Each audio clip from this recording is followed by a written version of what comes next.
Selamat sore, salam sehat dan sejahtera bagi kita semua. Ya, perkenalkan saya Rudy Hartono, sarjana hukum, magister penotariatan. Saya dipercayakan oleh kampus Unpri untuk mengajar mata kuliah hukum dagang. Di mana hukum dagang ini memiliki 3 SKS, bobot dengan 3 SKS, yang mana mata kuliah hukum ini mempelajari tentang hukum yang mengatur hubungan dengan perdagangan, termasuk aspek jual beli, perjanjian, badan usaha, serta hubungan hukum yang terhubung dengan pelaku usaha, termasuk juga yaitu lelang. Ya, hal ini juga pada produk ataupun ciptaan seperti yang dimaksud hak hubungan dengan aset dan kepemilikan yang mendukung perdagangan seperti lelang yang tadi saya katakan, termasuk juga haki di dalamnya, sehingga dapat mengembangkan dan mendukung perdagangan yang terjadi di lingkungan bisnis. Capaian yang dikehendaki dari pembelajaran hukum dagang ini, mahasiswa mampu memahami dan menjelaskan tentang hukum dagang, dapat menjelaskan bentuk perusahaan yakni badan hukum atau yang tidak berbadan hukum. Mahasiswa dapat memahami dokumen-dokumen yang mungkin berhubungan dengan perusahaan, sebagaimana perusahaan yang mendapatkan aset, misalnya dengan jual beli, berdasarkan lelang, atau perolehan-perolehan lain yang diberikan oleh undang-undang. Hukum dagang, kita akan belajar sejarah hukum dagang, perusahaan yang tadi saya katakan yaitu badan hukum dan tidak berbadan hukum. Karena kita tahu sampai saat ini di Indonesia mengenal ada namanya badan hukum dan badan usaha adalah perjanjian seputar dunia industri, belajar lelang. Hal-hal yang berhubungan dengan perdagangan seperti konsumen, perlindungan konsumen, haki, dan kepailitan juga dipelajari dalam hukum dagang ini. Ruang lingkupnya dari hukum dagang adalah perusahaan, investasi, perdagangan, lelang, pailit, dan perusahaan. Pembelajaran akan kita lakukan di kelas yaitu dengan memaparkan modul-modul yang akan disampaikan yaitu dengan teori-teori dan kemudian akan dibarengi dengan pengertian-pengertian dan definisi. Terus yang kedua, kita akan ada sesi tanya jawab karena hal ini menunjukkan supaya ada interaksi di dalam kelas antara dosen dengan mahasiswa. Dan juga kita nanti pada sesi dan pertemuannya akan terakhir kali dari pertemuan kita itu ada namanya diskusi kelompok yang akan kita ambil kasus terkait dengan hukum dagang. Mahasiswa boleh membuat tugas makalah nantinya, di mana nanti tugas makalah ini kita ambil kasus-kasus yang terjadi dalam hukum dagang, akan kita bahas dan kita kupas tuntas dengan bertukar pikiran. Pembelajaran kita juga akan menggunakan luring, yaitu melalui SPADA, yaitu perangkat yang mengumpulkan nilai kuis maupun ujian, dan termasuk juga bahan modul-modul itu bisa diambil dalam SPADA, di mana Unpri menggunakan sistem yaitu namanya spada.unpri.ndn.ac.id dan kemudian saya juga akan memberikan tugas-tugas kepada mahasiswa dan presensi yang wajib dipenuhi oleh mahasiswa karena kalau presensi tidak mencukupi juga akan mengakibatkan mahasiswa tidak akan mendapatkan nilai yang sangat bagus. Pemahaman hal yang berhubungan dengan perdagangan serta dasar hukum dari dagang sendiri. Inilah pokok yang harus kita pelajari supaya kemudian depan ketika kalian berpraktek di lapangan, kalian menjadi pengacara, notaris, atau akan melanjutkan ke bidang-bidang akademisi, kalian telah memiliki dasar-dasar dari terkait dengan hukum dagang ini. Dan kalian juga bisa bekerja di perusahaan-perusahaan karena hal hukum dagang ini lebih banyak terkait dengan sebagai legal corporate di perusahaan. Untuk selanjutnya, nanti kita akan melakukan pembelajaran di kelas. Sampai di sini penjelasan terkait dengan hukum dagang. Terima kasih atas perhatiannya. Selamat siang, salam sejahtera bagi kita semua. Bagaimana dengan tugas yang semalam yang sudah diberikan? Sudah dikerjain di sistem SPADA kita? Sudah, oke. Itu akan saya cek satu persatu, nanti saya akan berikan penilaian.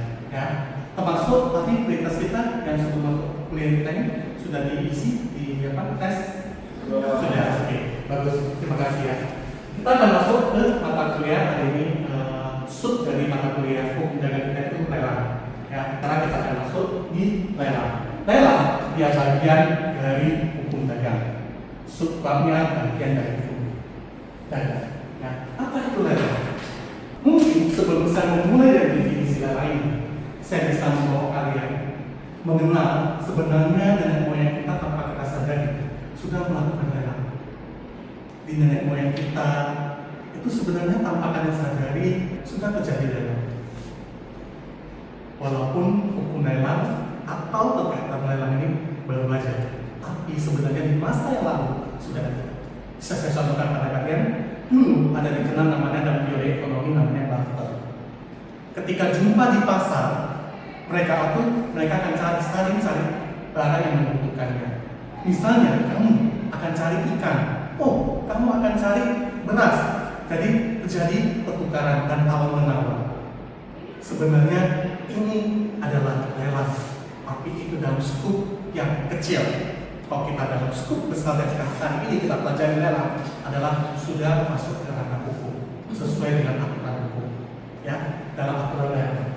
Lelang adalah proses jual beli barang, jasa yang terbuka untuk umum, kemudian dijual pada penawar dengan harga tertinggi yang didahului dengan pengumuman lelang.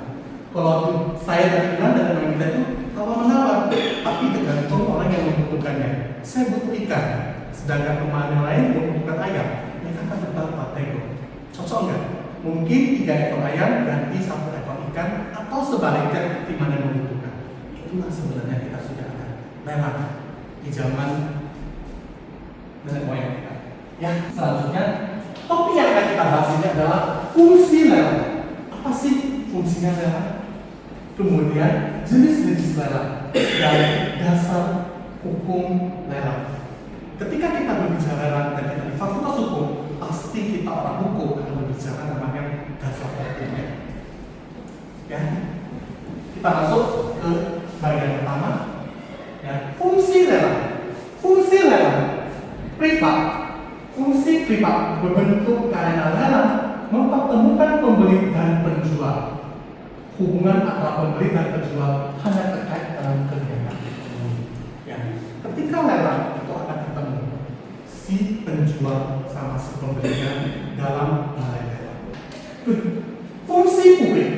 Fungsi publik ini terbentuk ketika lelang menjadi instrumen dalam tugas umum pemerintahan pada aparatur negara. Fungsi publik lelang menyangkut penanganan aset negara dalam usaha meningkatkan efisiensi dan menunjukkan akseptatif yang terbaik. Ya, pelayanan selanjutnya, pelayanan penjualan barang dengan aman, cepat, tertib, dan pada harga yang wajar. Selanjutnya, memperoleh pendapatan negara dari balai lelang. Fungsi publik ini kita ketahui kalau negara lelang, pasti negara akan menjual asetnya pasti melalui lelang. Tidak ada kalau negara yang tiba-tiba itu misalnya di Menteri Keuangan, misalnya mereka ada pembangunan rektor, itu tidak bisa otomatis tiba-tiba seseorang pembeli datang menawarkan mereka jual. Semua ini diproses melalui lelang. Jenis-jenis lelang ada 3. Lelang mengeksekusi sukarela adalah lelang atas barang milik swasta, orang, badan hukum, badan usaha yang dilelang secara sukarela. Contohnya lelang barang milik BUMN berbentuk persero, lelang barang milik perwakilan negara asing, lelang barang milik perorangan atau badan usaha swasta. Yang kedua, lelang non eksekusi wajib, yaitu lelang yang diperoleh penjualan barang yang oleh peraturan perundang-undangan diharuskan dijual secara lelang. Contohnya lelang milik BUMN, lelang aset Bank Indonesia, lelang barang gratifikasi. Ini yang akan saya jelaskan. Kenapa lelang itu wajib?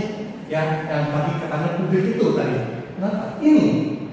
Ya, seterusnya lelang ketiga, lelang eksekusi, yaitu lelang yang melaksanakan putusan atau penetapan pengadilan, dokumen-dokumen lain yang dipersamakan dengan itu, dan atau melaksanakan ketentuan dalam peraturan perundangan. Contoh lelang eksekusi hal-hal lain pengadilan, pajak, jaminan fidusia, lelang eksekusi lainnya sesuai dengan ketentuan peraturan perundang-undangan. Inilah jenis lelang. Ada 3.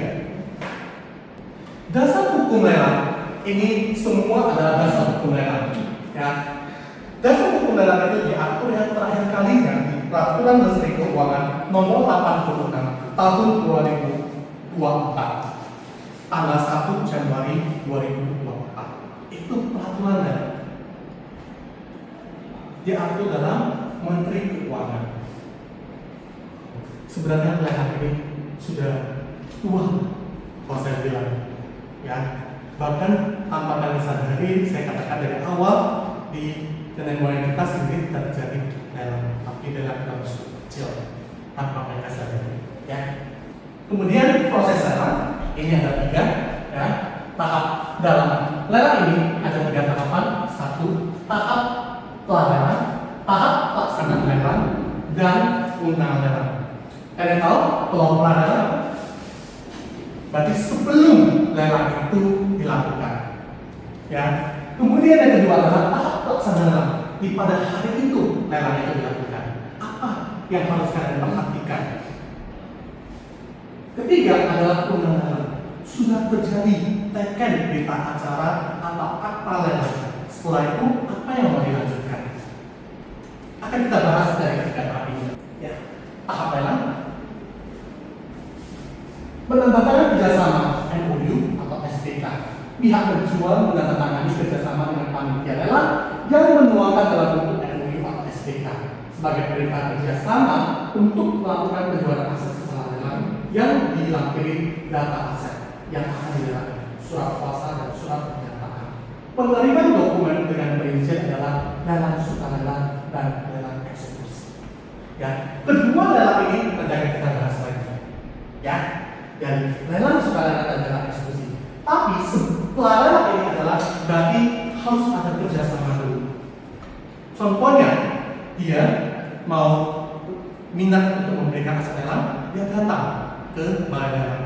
Dia tanya, bagaimana tak? Tapi kalau mau lelang, karena saya dengar ada satu jual aset tanah yang cukup bagus dan strategi dan harganya sangat menarik untuk mereka. Terus saya katakan sebagai panitia lelang, oh kita harus ikat dulu namanya SPK atau MOU. Ya, dimana tujuannya supaya adalah kita tahu si panitia ini subjek orang yang akan datang untuk ikut lelang. Paling dikit dia tahu peserta lelangnya siapa-siapa saja. Kemudian kita akan tadi saya masukkan ke lelang sukarela. Ya, lelang sukarela adalah properti. Ya, bisa juga non properti. Kalau kita bilang properti itu bisa tanah dan bangunan. Kita tahu bahwa di negara Indonesia kita tanah itu bisa dalam bentuk sertifikat hak milik, hak punta bangunan, dan hak guna pakai. Ya, hak pakai. Ya, dan kita harus minta dulu, ya, data-datanya. Yang kedua adalah minta IMB. Dalam aturan IMB, peraturan IMB itu bangunan bisa dirobohkan sehingga akan mengurangi nilai dari bangunan itu sendiri. Makanya ini penting sekali. Ya, karena kalau nggak ada IMB berarti ada sanksinya. Sanksi dalam IMB itu adalah bisa dirobohin. Kalau tidak mau diajukan pengurusan IMB-nya, dia akan dirobohin. Itu sanksi terberatnya. Tetapi IMB ini bisa diurus dengan memenuhi aplikatif. Tapi satu kos lagi harus dibayar pengurusan IMB kembali. Yang ketiga adalah bukti pembayaran PDB tahunan terakhir, termasuk rekening 3 bulan terakhir, PAM, listrik, repot, dan termasuk asuransi gedung. Oke, yang selanjutnya adalah dana bangunan, lantai, ya, kemudian dimensi, ukuran. Kita harus tahu, jangan kita membeli sesuatu itu kucing dalam karung. Kita nggak tahu ukurannya, nggak tahu bentuknya, dan kita maksudkan kita akan beli tanahnya itu 4 persegi, yang terbeli kita letaknya segitiga, nggak sesuai yang bisa dimanfaatkan. Ya, oke. Kemudian surat kuasa dan surat pernyataan. Kenapa pakai surat kuasa? Jika yang peserta yang nggak bisa hadir, dia boleh kuasakan ke pegawai atau sekretarisnya atau orang yang ditunjuk oleh peserta yang sebenarnya untuk mengikuti lelang. Non properti itu adalah BPKB STNK. Kita tahu BPKB itu adalah bukti kepemilikan. Ya, STNK kemudian sertifikat atau bukti kepemilikan yang lain yang bisa membuktikan objek ini adalah memang milik orang ini yang akan dijual. Yang selanjutnya adalah faktur kendaraan atau buku, ya. Keun jika ada, itu boleh kita minta. Yang selanjutnya surat kuasa dan surat pernyataan. Kita masuk ke lelang eksekusi, ya. Lelang eksekusi, hak tanggungan yang kita mintakan adalah fotokopi perjanjian kredit. Ketika kita cerita tentang hak tanggungan, berarti ada namanya pinjam meminjam uang. Intinya ini ada debitur, ada kreditur. Ada yang pinjam uang, ada yang meminjamkan uang. Sehingga maka adanya hak tanggungan. Ya. Kemudian fotokopi salinan APHT, bukti bahwa debitur kontestasi yang berupa peringatan kemauan maupun peringatan dari surat dari pihak kreditur, surat pernyataan dari kreditur yang akan bertanggung jawab apabila terjadi gugatan. Ya. Kenapa ini minta APHT? Karena akta pemberian hak tanggungan ini sebenarnya ketika dia peminjam uang, di dalam akta pemberian hak tanggungan ini si debitur sudah memberikan haknya, janji-janjinya kepada kreditur.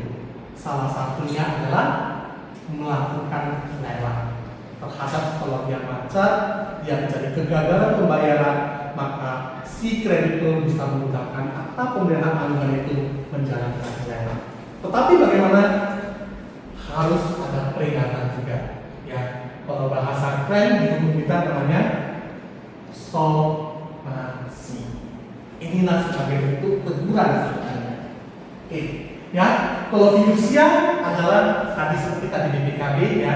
Tadi kalau saya bilang kalau hak tanggungan itu adalah properti, ada benar-benar. Kalau fidusia ini pasti tadi saya bilang, ya, kendaraan, barang bergerak. Itu biasanya merupakan fidusia. Fidusia juga sama, nanti ada sertifikat fidusianya dan akta fidusianya juga, ya. Tapi di sini fidusia tidak ada akta pemberian tanggungan, yang ada nanti akta fidusia. Di akta fidusia juga sudah diberikan janji-janji kepada krediturnya. Apabila saya macet, kegagalan bayar, semua itu boleh dilakukan lelang, diambil alih sama si krediturnya nanti, tapi tidak boleh diambil langsung yang dia jadi miliknya. Perbankan harus melakukan lelang. Surat keterangan dari kantor pendaftaran fidusia, ya.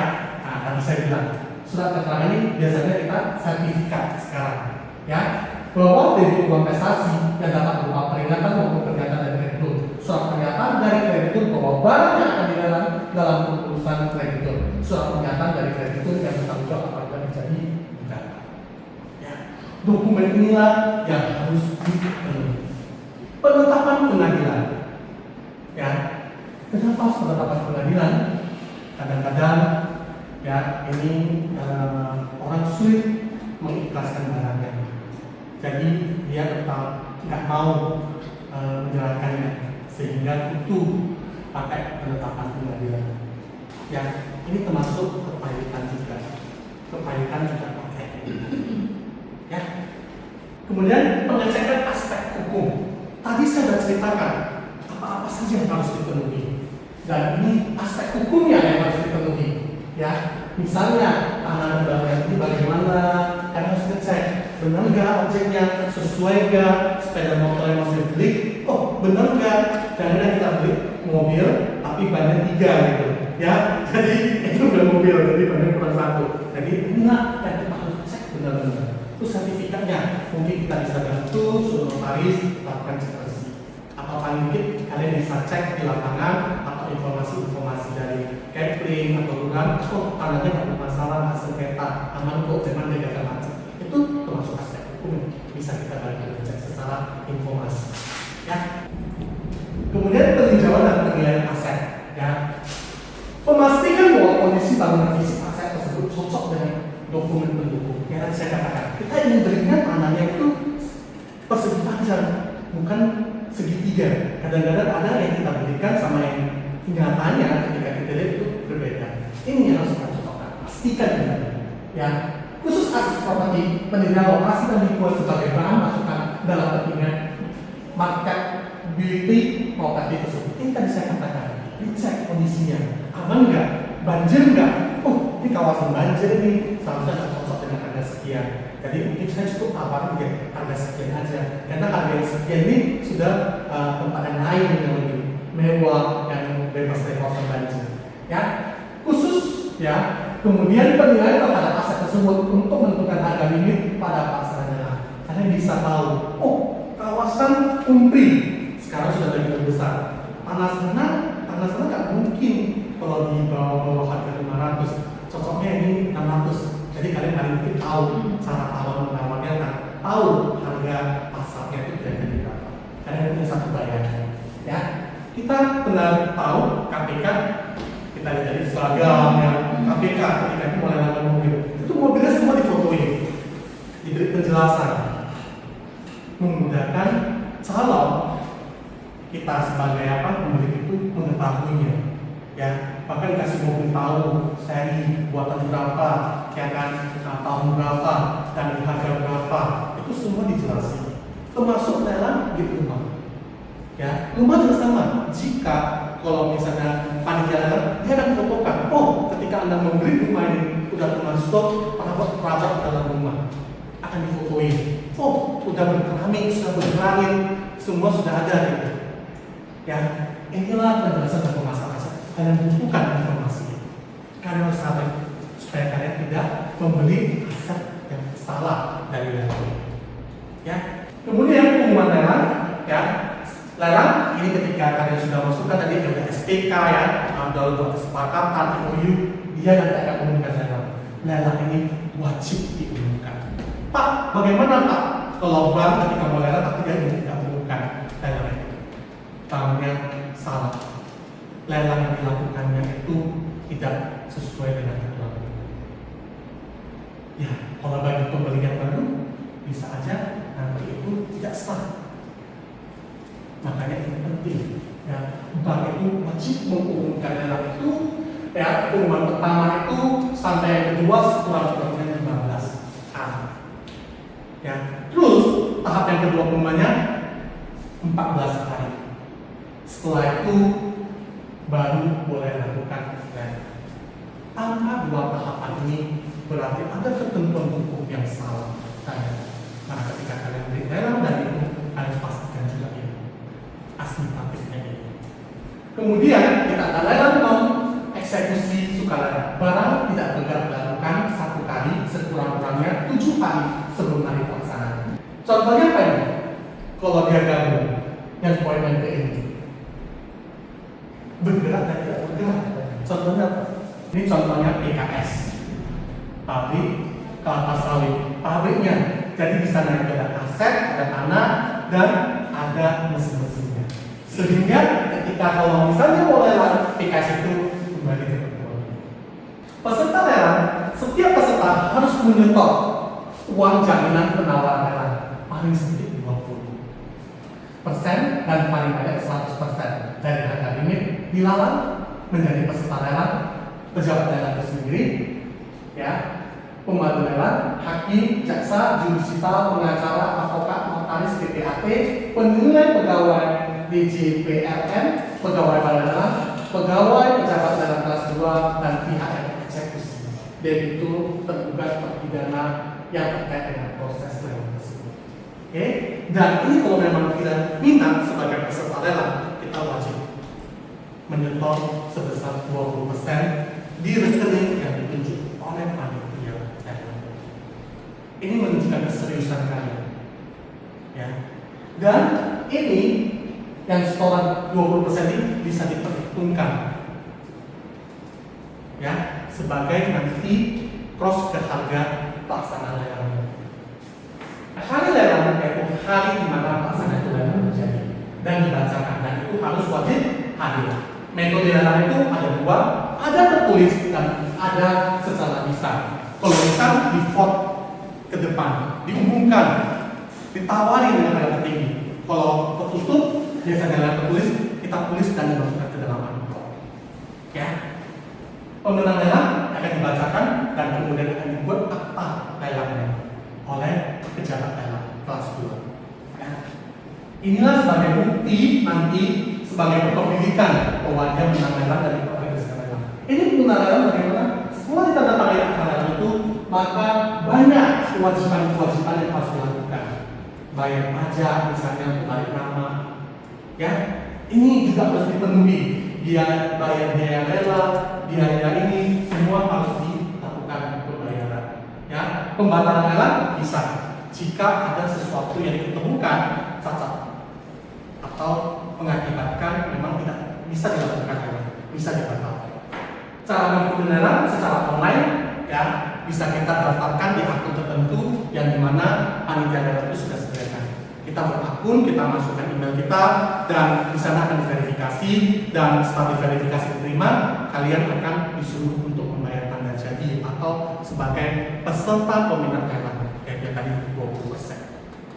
Nanti akan dikasih verifikasi, kasih akun, kalian bayar, nanti akan muncul. Kalian pada hari H tinggal hadir pada pelaksanaan. Kalau kalian minat, kalian beli, kalian sisanya dari 20% itu misalnya dapat kalian bayar. Ya, tapi kalau Pak kami dari sana lihat ada yang minat, 20% ini akan dikembalikan oleh panitia rela, bukan hangus. Ya, oke. Sekian sampai di sini dulu materi terkait dengan lelang kita. Ada yang mau ditanyakan? Oh, boleh. Oh ya, kalau lebih bagus ya pertanyaan ini. Ini biasanya saya sambutnya dengan praktisi ya. Biasanya prakteknya akan ada itu. Nah, contohnya eksekusi lelang itu adalah biasanya gini. Seorang nasabah macet ya kegagalan bayar. Terus krediturnya mau ngambil. Kadang-kadang krediturnya masih tinggal di dalam rumah itu, nggak mau keluar dia.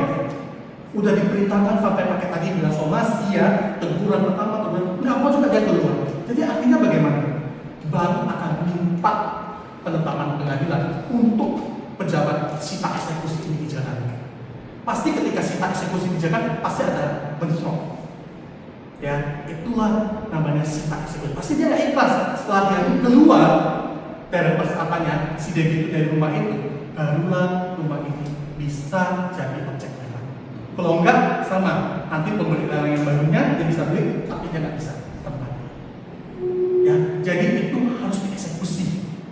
Barangnya dulu terjadi kosong. Jadi butuh bantuan pengadilan atau jurusita untuk mengeksekusi barang itu. Setelah bersih kosong, baru si panitia lelang ini bisa menjualnya ke peserta lelang.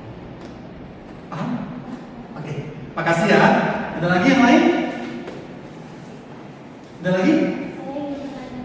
Boleh. Misalnya barang itu sudah berhasil dilelang, Ya. kemudian ada pihak yang keberatan. Oke. Kalau mau mengajukan pembatalan lelang itu, Ya. Kalau ya, oke. Kalau mau mengajukan pembatalan lelang itu harus ke panitia lelangnya. Harus dikasih bukti, dikasih penjelasan pembatalan lelang itu apa. kalau misalnya sudah ada risalah lelang, Oh, kalau dia dihasil dari salah lelangnya sudah ada keluar, dia harus ajukan penetapan minta ke pengadilan, yaitu dengan gugatan. Iya, ya harus digugat. Kenapa? Kayak bisa menetapkan hukum itu adalah pengadilan. Oke, ada lagi? Oke, kalau nggak ada lagi, saya akhiri sampai di sini. Saya ucapkan terima kasih. Ya, dan oh ya, nanti saya akan kasih tugas. Itu tugas nanti ada di spada kita.